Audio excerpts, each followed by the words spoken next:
Attention, please. Would members of the Parks and Environment Committee please report to Committee Room 1 for quorum? Thank you.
Good morning, everyone.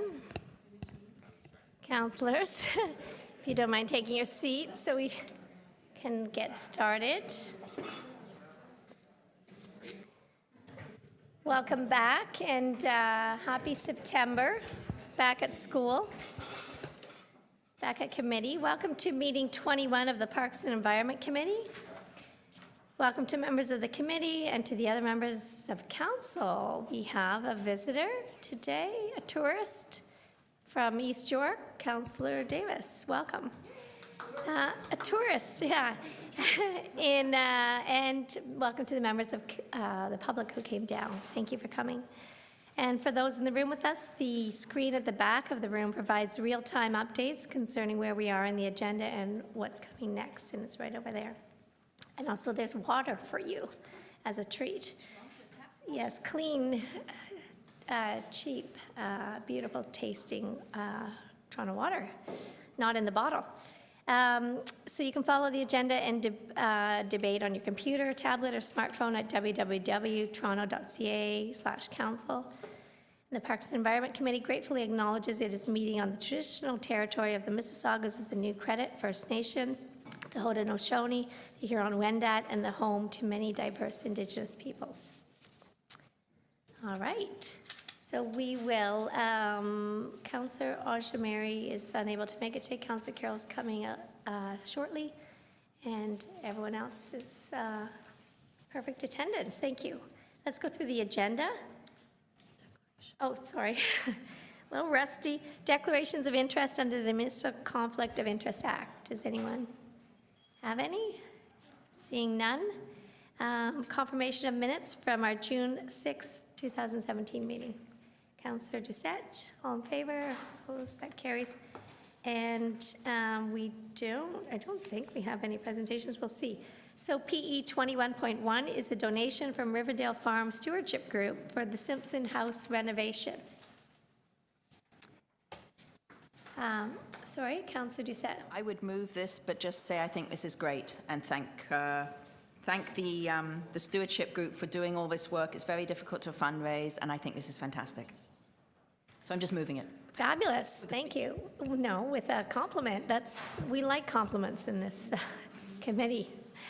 All in favor? Opposed? That carries. Yes, the boys are chatting, but we'll get them. Okay, so PE 21.2, donation of International Mother Language Day Monument in Taylor Creek Park. We now have a speaker, so we're going to hold that. PE 21.3, authorization to amend license agreement with High Park Initiatives. Sorry, I better put my glasses on. Initiatives to include third-party fundraising for High Park Forest School renovations. Councillor Doucette.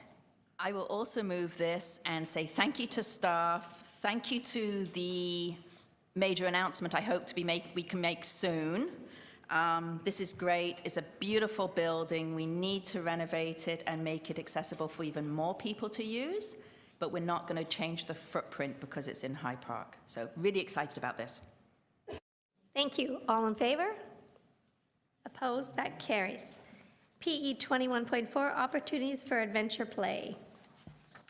I think this might have been stemmed from a letter from Councillor Layton originally, was it not? No? Yeah, sure. Yeah. I have a question, so let's hold it down. I just have one question. Oh, shoot. Oops, microphone. That won't be just one question.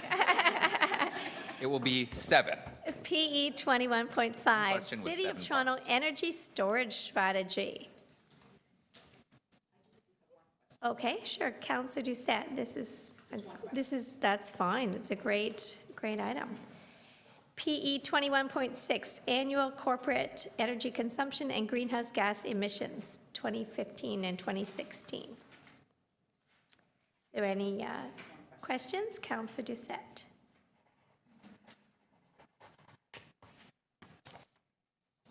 PE 21.7, installing bike tune-up stations in Toronto City Parks. If no one has any questions, I would just like to move that. It's asking for a report, and at the same time, somewhat related, I'd like to invite you down to our Woodbine Bike Lane Party tomorrow that Councillor Davis and I are hosting from 10 a.m. till noon, and cycle away safely. So all in favor?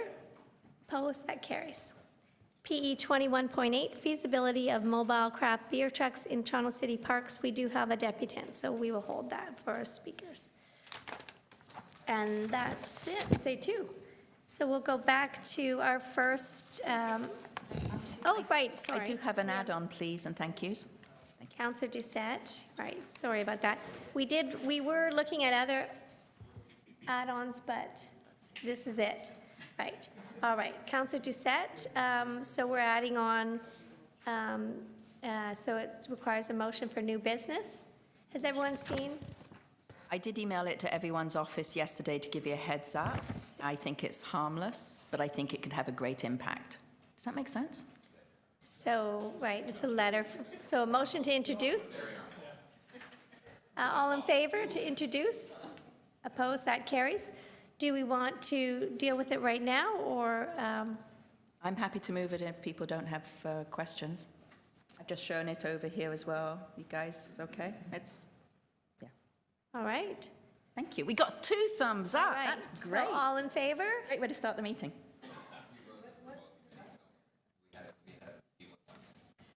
All in favor? Opposed? That carries. All right. Thank you, Councillor Doucette. I know. Sorry, Councillor Layton. Okay, and so we're doing PE 21.2, the donation of International Mother Language Day Monument in Taylor Creek Park, and our speaker is Rizuan Rahman. How was that pronunciation? Okay, Riz, that's easier, thank you. So Riz, have you been down here before for a deputation? All right, well, welcome, have a seat. You can press the button so your microphone works. You have 5 minutes to speak. There's a clock up there and one behind you. And then after you speak, councillors may ask you a question or 2. All right? Yes, thank you. It certainly feels like one of those movie scenes, councillors, when people come to the U.S. Congress to answer questions, but I'll enjoy every moment of it. Thank you so much for giving me this opportunity to come and speak in front of you. And I speak on behalf of I would proudly claim close to 3 million Torontonians, because the project I come here to speak about is not only about this city and a few neighborhoods. It's actually about the very spirit of this city, which is the motto we very proudly say, that diversity is our strength. And since I came to this city, I've experienced that motto being lived every day. So it gives me immense pleasure and pride to come here and talk to you about International Mother Language Monument. I represent an organization who is trying to build this monument and donate it to the city. This monument will commemorate the diversity we have, most importantly, the diversity of mother languages the city has experienced over the course of its development. It has been almost 1,000 years that this city has developed from a very resourceful piece of land to the city that we have today, starting from the very first people who inhabited this city, and then obviously British and French, and then now we from Bangladesh, India, Pakistan, and China, and all over the world. And one thing we really feel comfortable in saying that this city is home, because it always has supported the diversity we have. As Nelson Mandela once said, that if you speak to a person in a language he understands, you speak to his head. But if you speak in a language that he speaks, you actually speak to his heart. So what this organization I'm representing is doing is, we have, over the course of last 2.5 years, we have gone through a very lengthy process of seeking help and commitment from the community that we belong to, namely Beaches and East York area, Ward 31. We have gone to people, we have gone to different community leaders and organizations, and we have done consultation that how does it sound that we have a monument to commemorate the International Mother Language Day?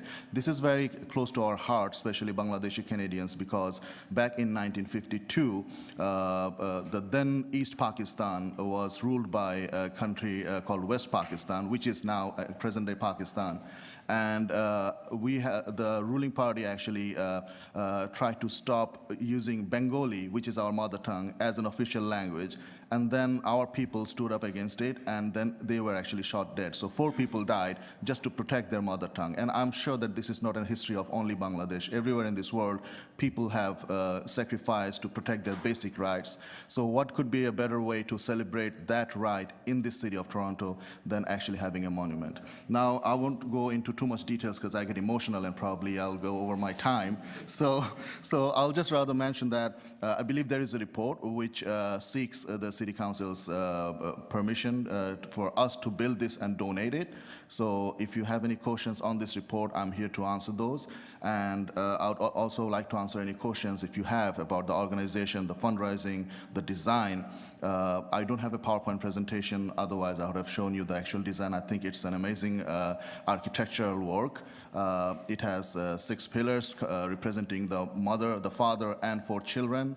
And the spirit of this is how a family, the family bond actually cherishes and protects basic human rights. That's where it all starts from. So the organization was formed back in 2014, and then we have extensively discussed this issue with different community leaders, and then we actually had a design contest where we invited people by putting ads on newspaper and social media for designers to submit design. Then we had an independent jury board to go through those designs, talk to the designers, and come up with the final recommendation. And after the final recommendation was approved by the jury board, we still had community consultation because we wanted to make sure that this monument represents the emotion and passion of the people living in the surrounding areas. So after all those consultations, now we have a final design, we have a solid fundraising plan, and I believe if the city agrees, then we will have an amazing monument sitting in the eastern side of the city, and I think it will draw a lot of people from everywhere in Canada on a specific day. Thank you. Thank you very much. Any questions of our deputant? Okay. No? Just 10 more seconds, sorry. As I mentioned earlier, I'm very nervous. I forgot to thank people who actually made this happen. So I want to thank our elected representative who has been amazing support to this idea, the city staff who have been working with us in every step and giving us feedbacks, and of course the community in total who has assured us that once this permission is given, we will have no problem in actually building this and donating this. Thank you.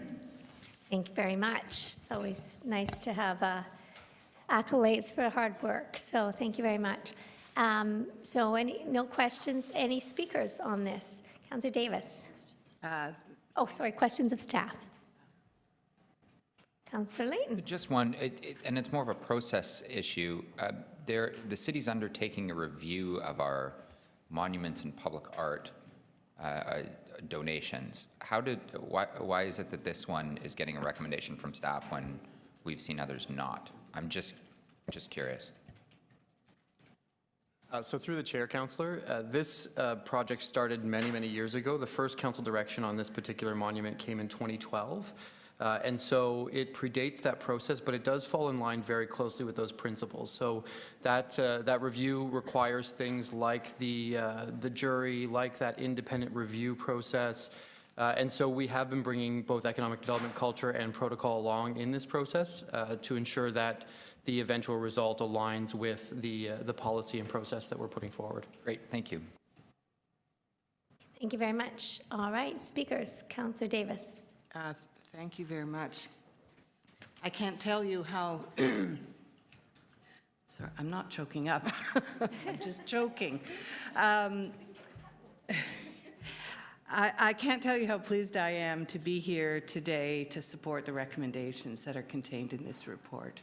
It has been a very, very long journey. We not only started out under a previous process, we started out under a previous process and policy.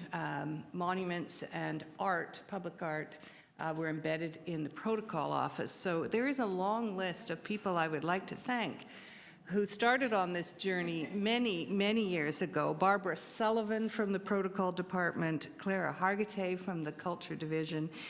And I would say absolutely that I cannot thank enough the staff in PFNR, in the Parks Division, starting from Janie, Richard, Matt, and Tara Colley, who is one of the landscape architects, very talented, who has been helping with this project as well, and Toronto Region Conservation Authority staff who have been reviewing and supporting the installation in an appropriate place in our community. International Mother Language Day is an important event, and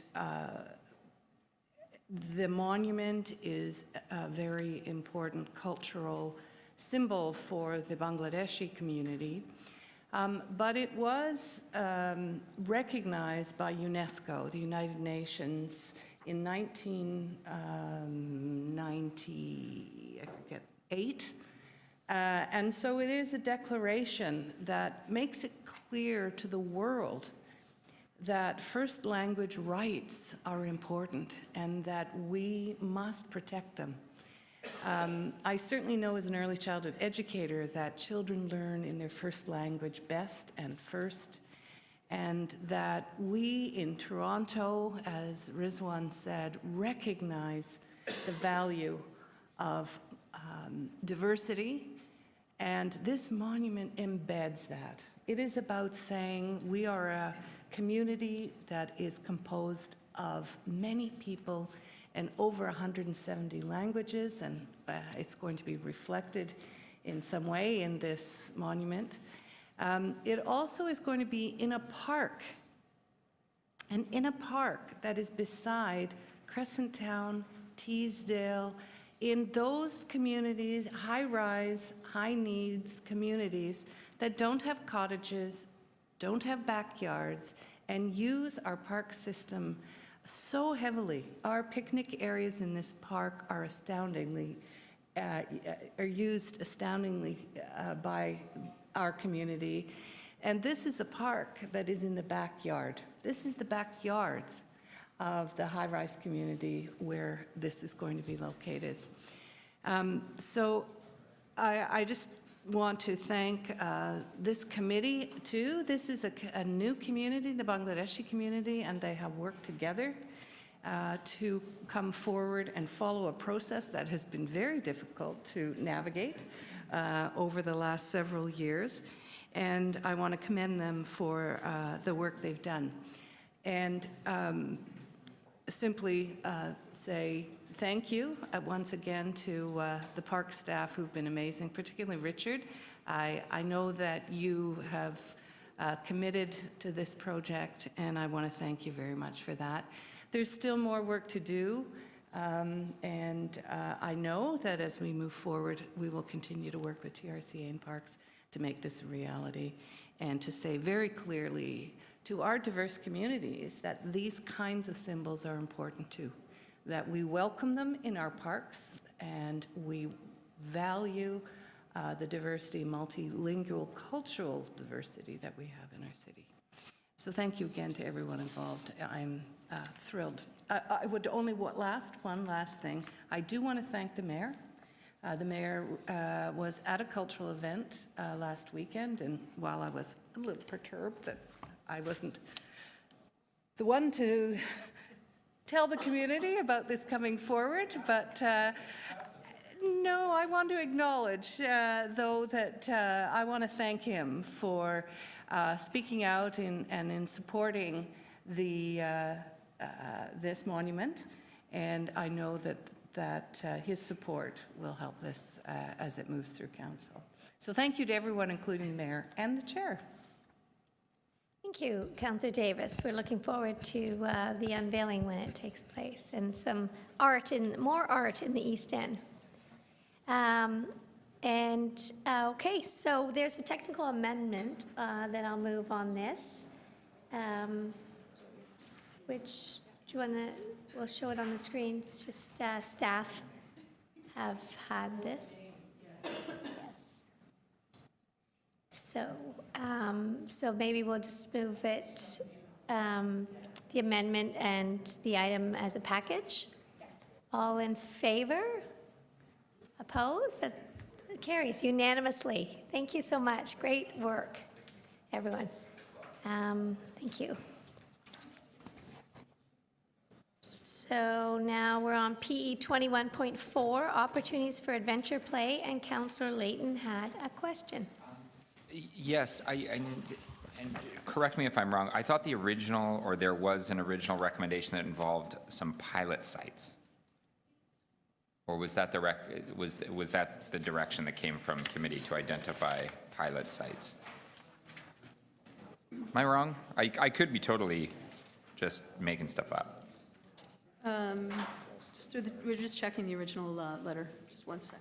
Do you want to move on to the next item? If it won't take long. I have one question and then maybe a motion depending on the answer to that question.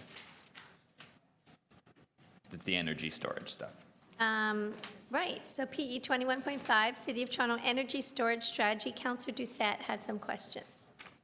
My main question is, I like the idea of being able to store. I think that's very, very important. I know one of my organizations, Green 13, has met with the city, and they've met with Hydro about their geothermal ideas. And one of the things Hydro said to them is you need to be able to do storage. So do you envision that if and when, actually more like when, Green 13 gets their geothermal project up and running, some of this storage would actually alleviate that concern that Hydro had?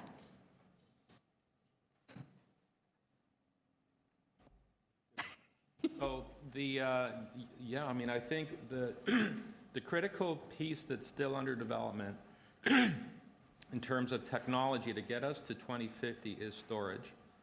Right. In all its forms. So whether that's large-scale utility electricity storage or geothermal storage, I think the answer would be we need to look at all of these and that we will incorporate all of them. Whether it deals with Hydro's issues, I'm not really sure. We'd have to look at that because it's very site-specific, location-specific, transformer-specific. So we need more information exactly on where before we can answer that. So this is a good idea. I did like the report. I just wanted to make sure we can.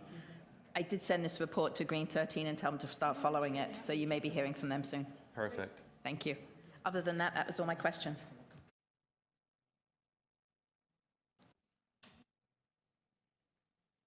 Okay. Thank you. Councillor Layton had some questions. Yes, thank you very much. This has to do with the energy storage as a technology to be offered in the high-rise and HELP programs. Is it currently offered in those programs as one of the technologies? Not in HELP, no. Is there a quick, rational explanation as to why we wouldn't consider it? Something that would rule it out entirely? The business case doesn't currently work. The technologies are still in developmental stages and they're pretty expensive, and economies of scale come into play here. So we are, in the report, you'll see that we're looking to pilot this on a smaller scale with one of our EMS buildings, and that will give us a lot more information than we currently have. Mm-hmm. But right now it's all about scale. Okay, thank you. Thank you very much. Anyone to speak? Councillor Layton. Yes, thank you very much. And first, I'd just really like to thank staff. This is, I think, a really exciting piece to our climate adaptation and mitigation strategy, because we're simultaneously making ourselves more adept to the changing climate by increasing our resilience to interruptions in our energy network and grid, but at the same time able to time shift so that perhaps there's less reliance on more carbon-intensive forms of electricity. And there is an opportunity here for the City of Toronto to lead the way in this dialogue and in this discussion. And I really think that we need to put some thought to who we want to be as a city and how we want to be looked at. Do we want to continue to win awards like at FCM or C40 for innovative mechanisms for fighting climate change?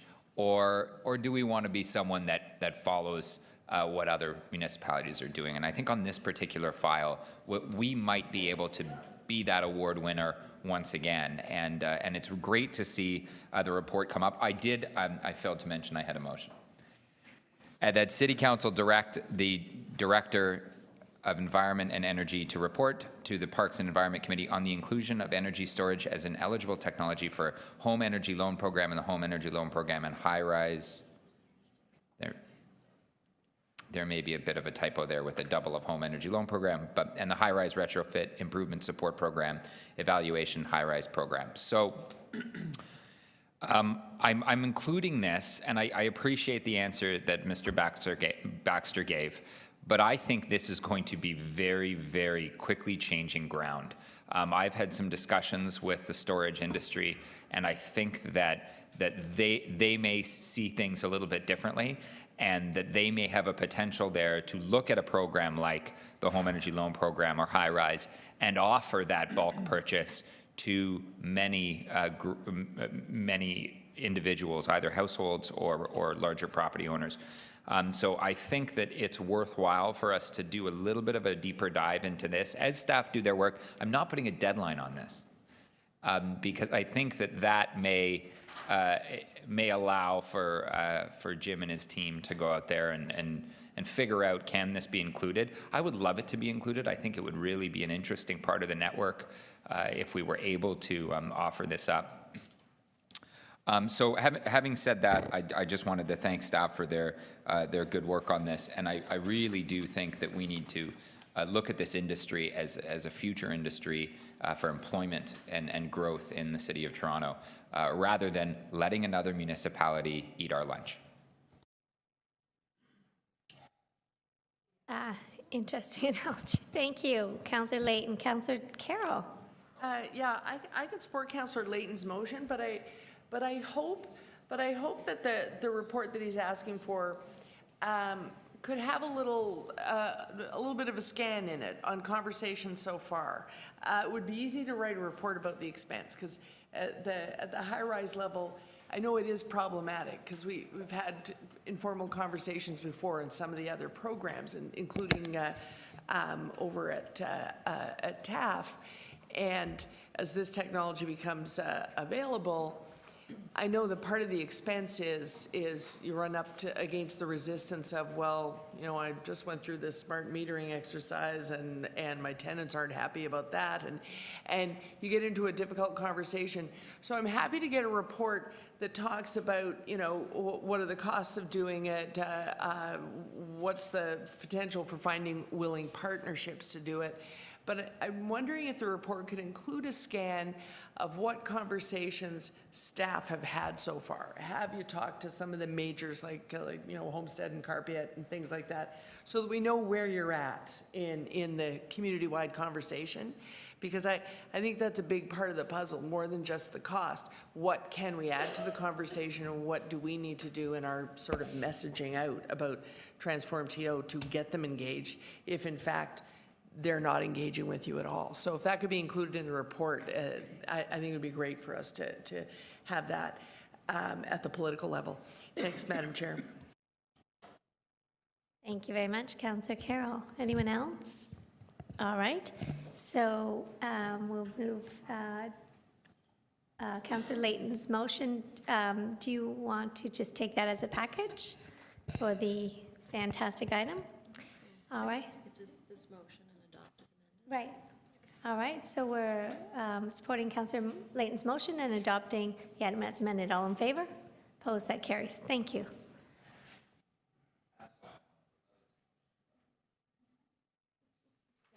Good try. Good try.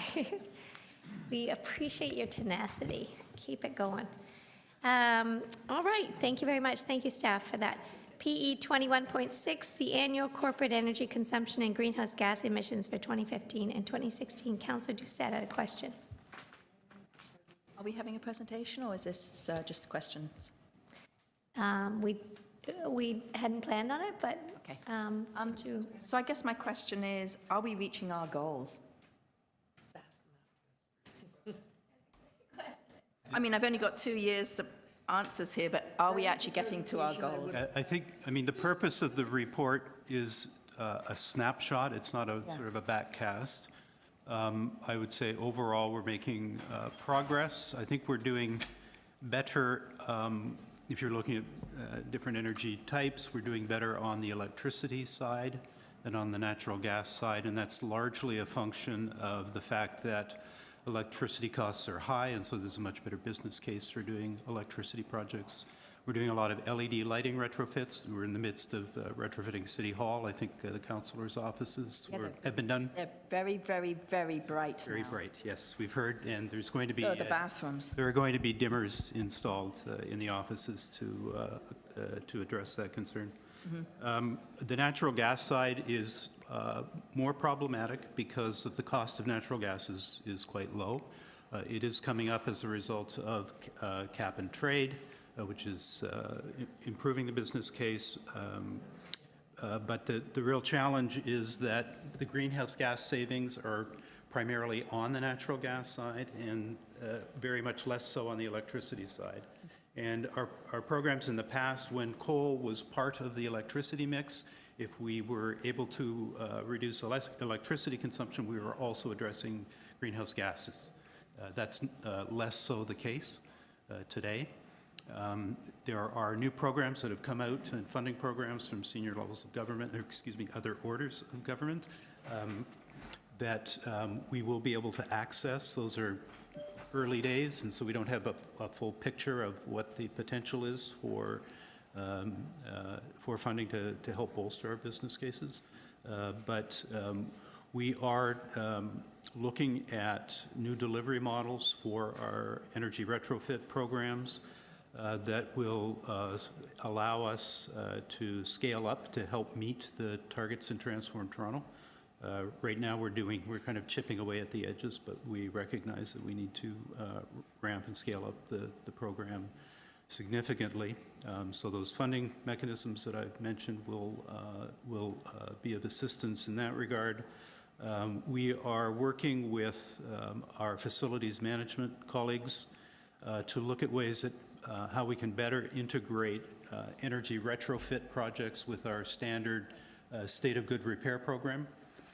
So a lot of the work that we do in State of Good Repair has an energy impact, and because it's done as a separate program, it's harder to recognize the energy impact that work has. So we're going to try and knit those programs together better.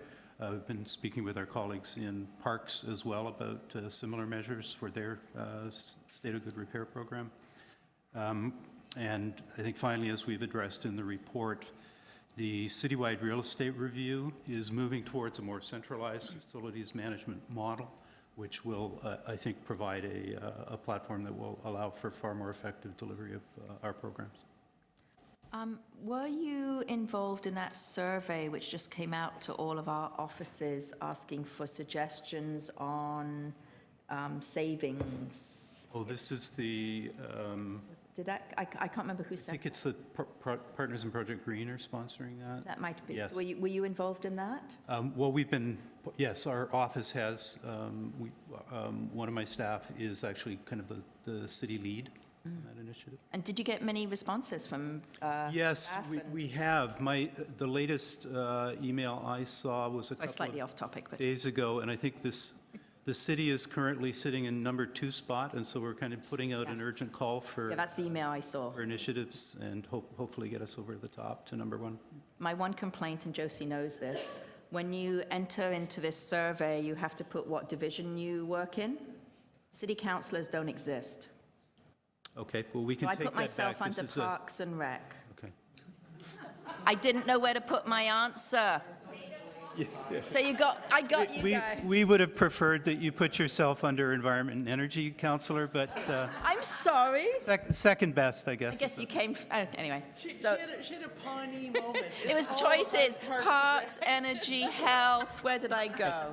But Councillor, anyway, it was a good idea, but the survey, in fairness, Councillor, the survey is not designed by us. It's Right. an outside party. Yeah. And it's not only other levels of government, other Right. municipalities, it's private sector organizations as well. I thought it was a great idea, though, because sometimes, as we know in our wards, it's our residents who come up with these great ideas, which we suddenly go, hey, you know what, that might work. So anyway, thank you very much. Okay, Just thank would you. like to, any survey, just see councillors in there. You know, we try. But thank you. Next time. Councillor Carroll. Yeah, I do have a couple of extra questions now. It's Rob's fault because he brought it up in his other answers. I think I know better. You were saying that a goal that you would like to achieve is scaling up some of the energy retrofits and attaching them to State of Good Repair. Correct. I would assume that the only big impediment there is cost. Whether or not we could load the additional expense into the budget. No, I think that's one of the things we actually have to offer here, Councillor. Because the because there is an energy impact to many of the measures that are undertaken in a state of good repair project, Yeah. we could conceivably fund those measures through recoverable debt. Oh, it would, that's where I was going, you know, because if we tied it with state of good repair, would it still be called recoverable debt? Given that, like, if you're doing something that think changed that's- natural gas consumption, the savings are later, so surely we could call it. I think that's Yeah. an accounting exercise more than anything else, Councillor. Yeah. As long as we can demonstrate that there are energy savings that will accrue as a result of a measure that's undertaken in a building, then we can finance that through recoverable debt. And I think that will potentially unlock a lot of money in the regular capital budget, if I can refer to it in those terms, Yeah. for divisions with capital responsibilities to undertake backlog work that they have. And I appreciate that those backlogs are quite substantial. Okay, so if we can call it recoverable debt, and it's not so much a budgetary concern, it's really just more the capacity. How much do we have the capacity to do and how fast?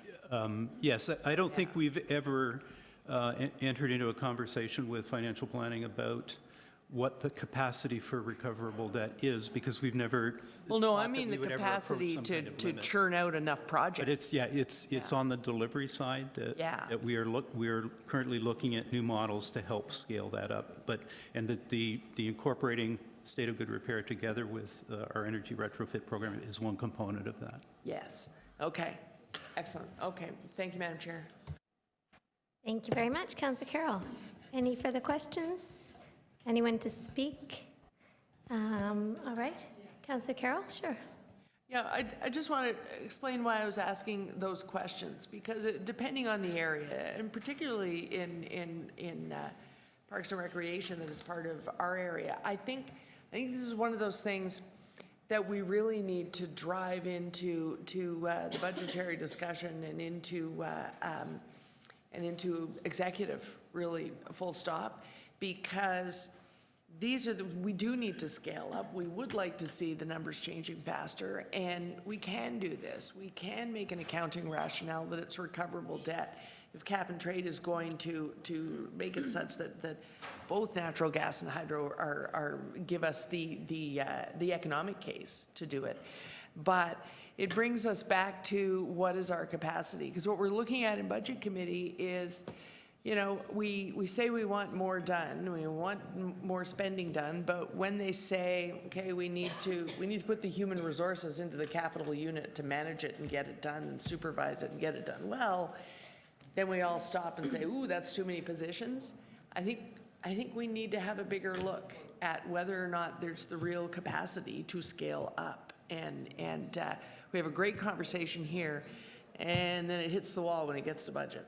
And I think somehow we have to wrap our heads around what's the report, what's the item that we can put forward that will be seen in budget, seen at executive, that says you can achieve what you want to achieve just by putting the capacity in capital units of the divisions where you're trying to achieve it.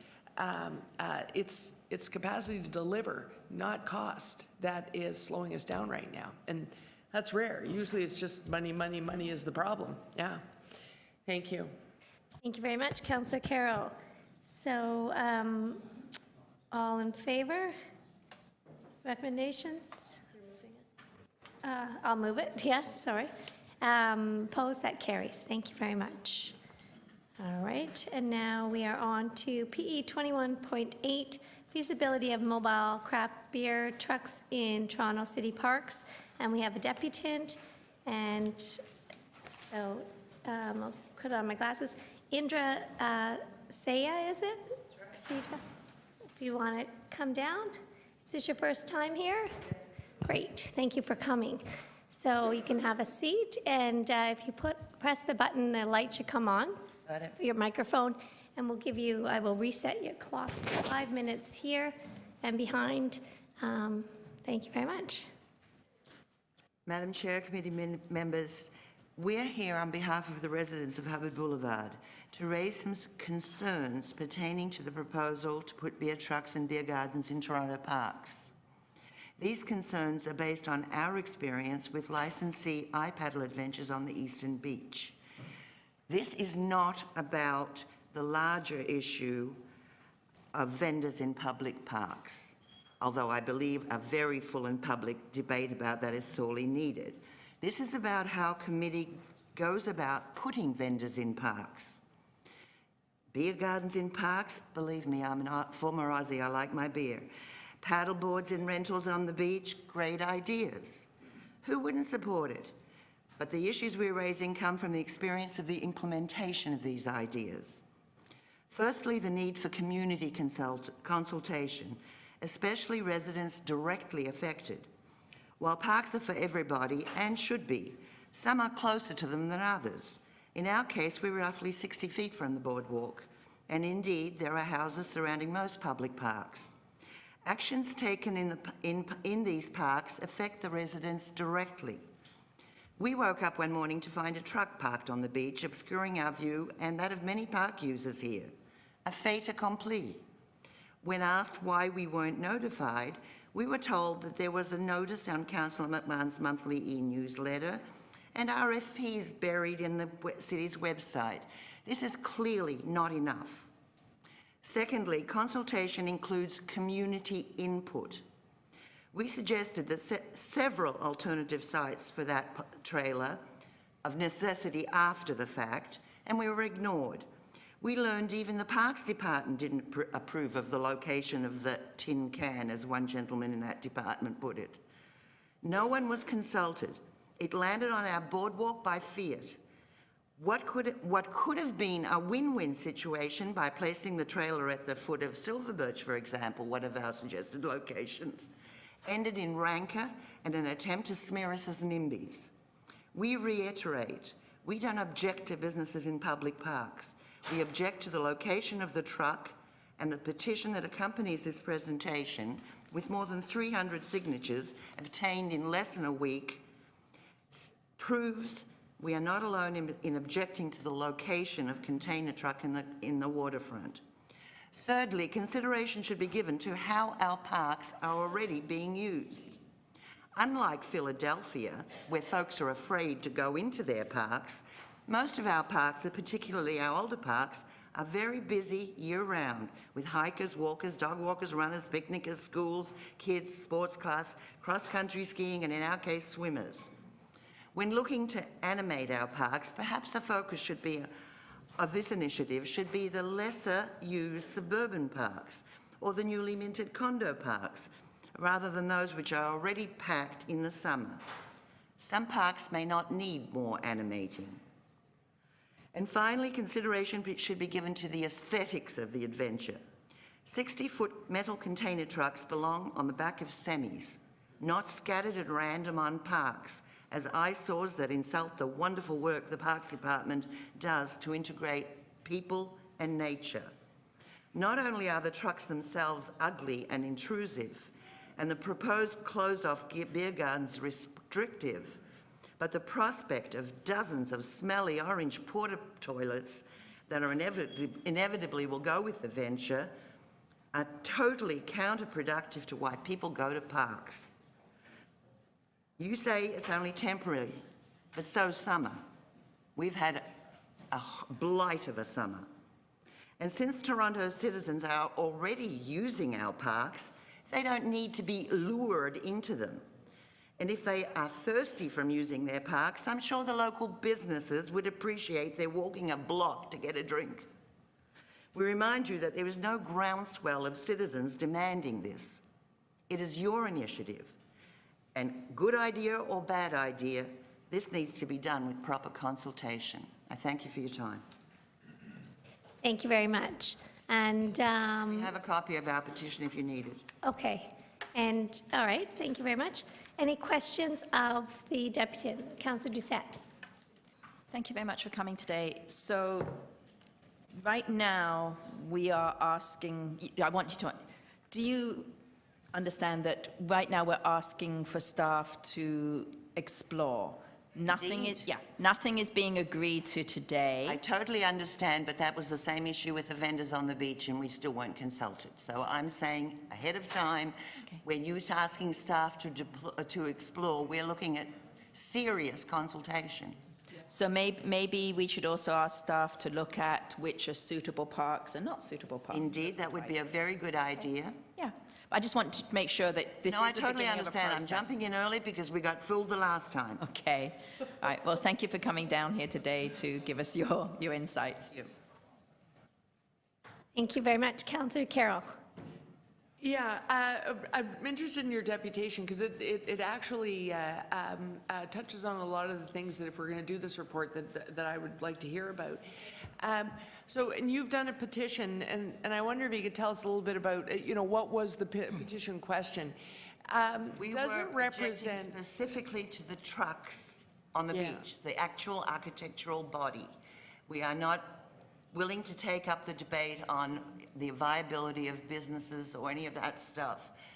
That, I think, deserves debate, but that's not our issue. So it's trucks as they classically look right now. They're hideous. So if we're able to explore resolving some of those issues, not Philadelphia specifically, but we did a bit of an environmental scan in my office because folks wanted to put a storage container at the park, but then roughly half of the community said, no, we don't like storage containers, so we went looking. And there are much more attractive structures that you can purchase to use for pop-up.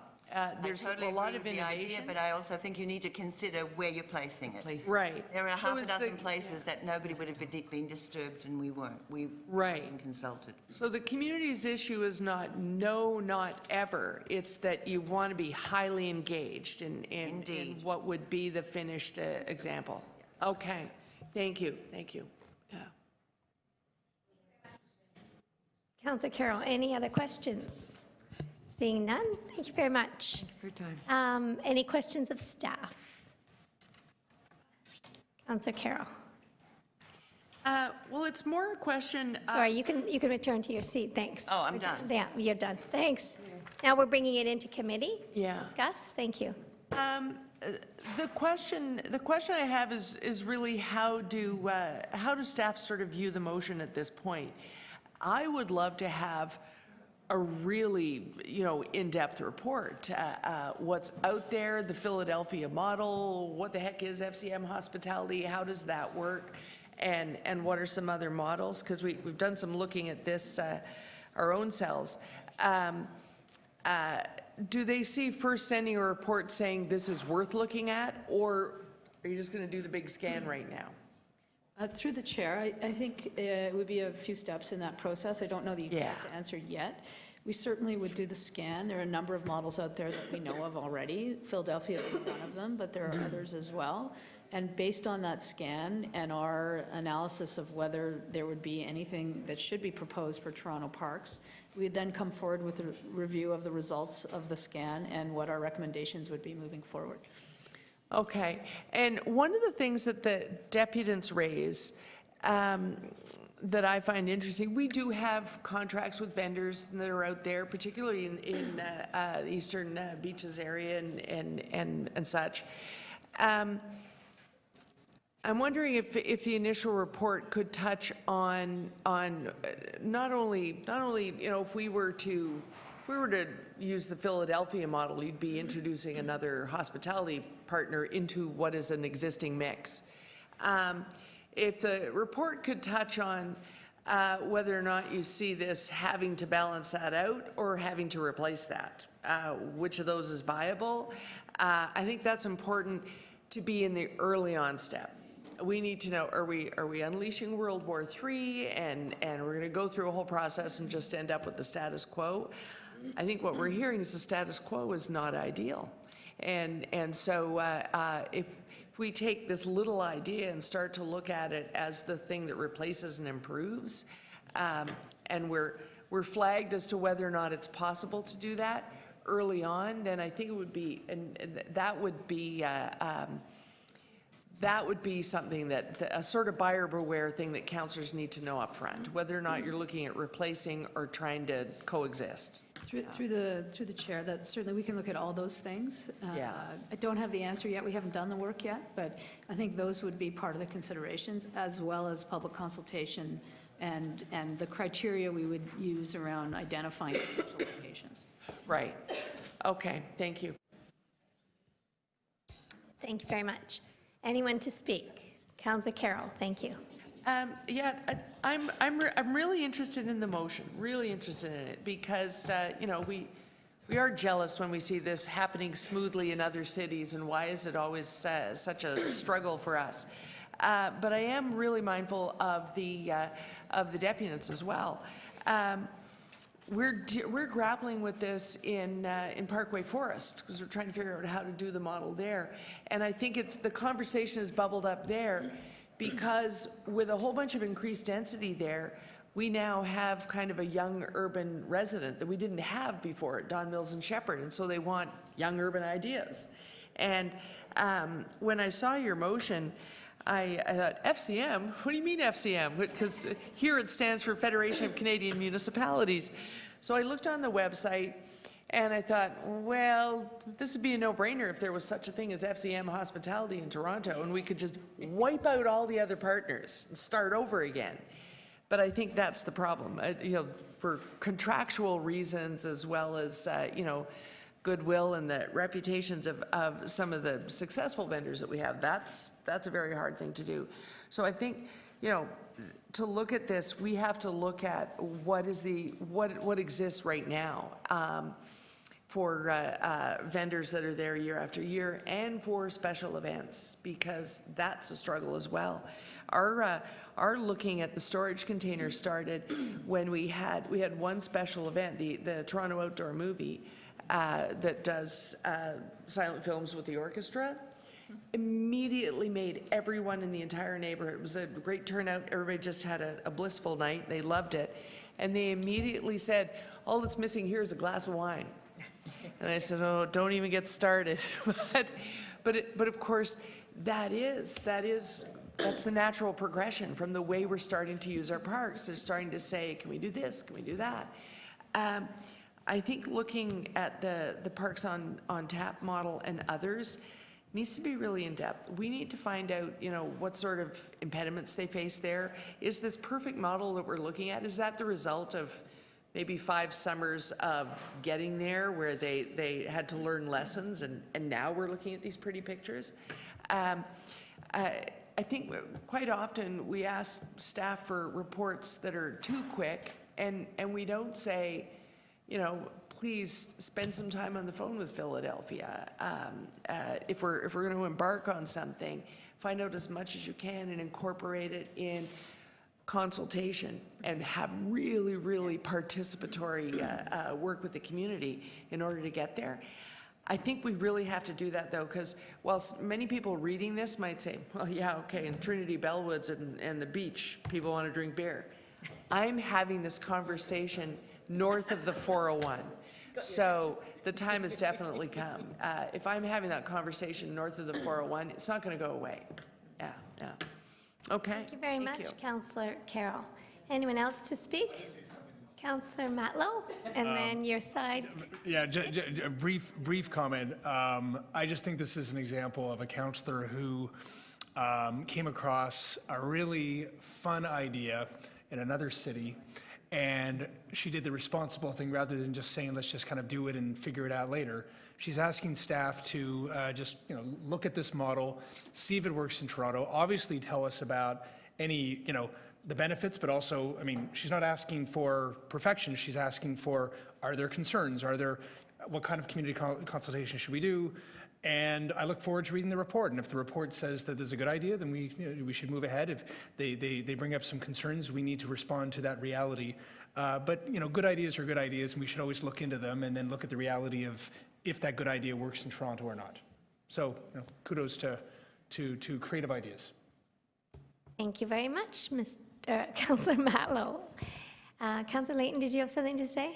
I'm sure. I will just very quickly, being a representative of one of the parks that has a de facto open beer garden, There- Keep that under wraps.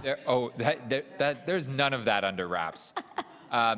There are some serious difficulties that arise with alcohol consumption in parks. I'm not against it, but it needs very, very careful care needs to be taken in evaluating this. And I'll point to one of them. It's not the noise, it's not the public display. It's not.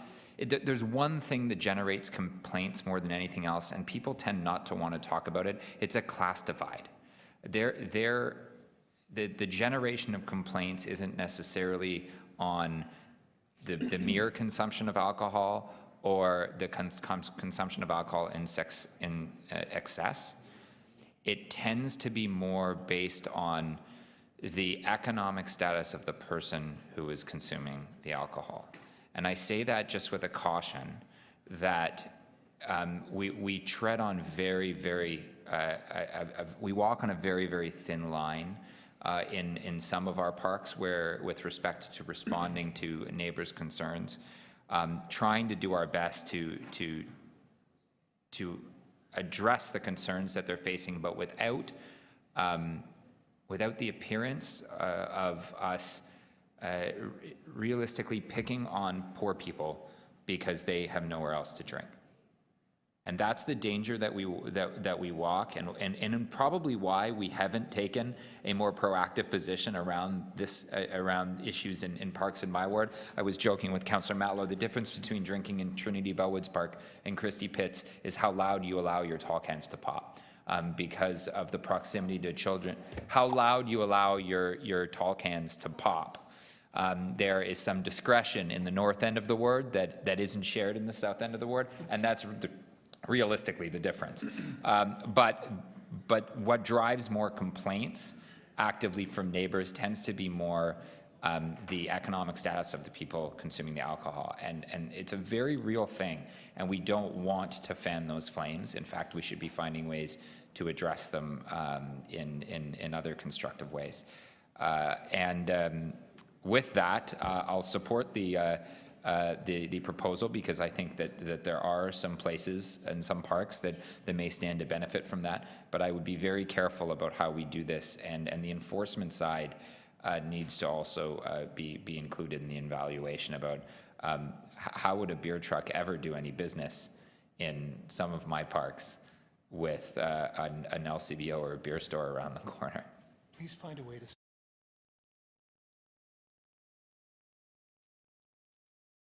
I don't want to see a class divide brewing. Okay, pretty good, pretty good. We'll take it. Our first pun and last of the day, maybe.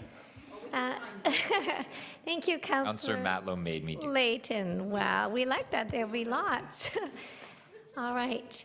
All right. So I will move it. Before that, I will just say, for clarification, with the paddleboard rental on the beach, which is not the topic we're discussing, but it's connected, was a delegated authority process through city staff and a proper procurement policy with procurement initiative through RFP. So it's quite different than this.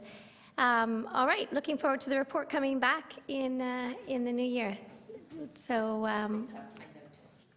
all in favor? Opposed? That carries. Thank you very much.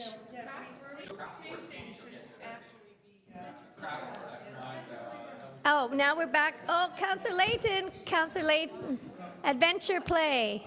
Adventure Play. Is that what you think of? Thank you. I've had my questions answered. Oh, well. Okay, so PE 21.4, opportunities for adventure play. Councillor Layton's had his questions answered. All in favor? Opposed? That carries. Motion to adjourn. Thanks, everyone. TGIF. Thank you, staff. Everyone. Efficient councillors and staff. Thank you.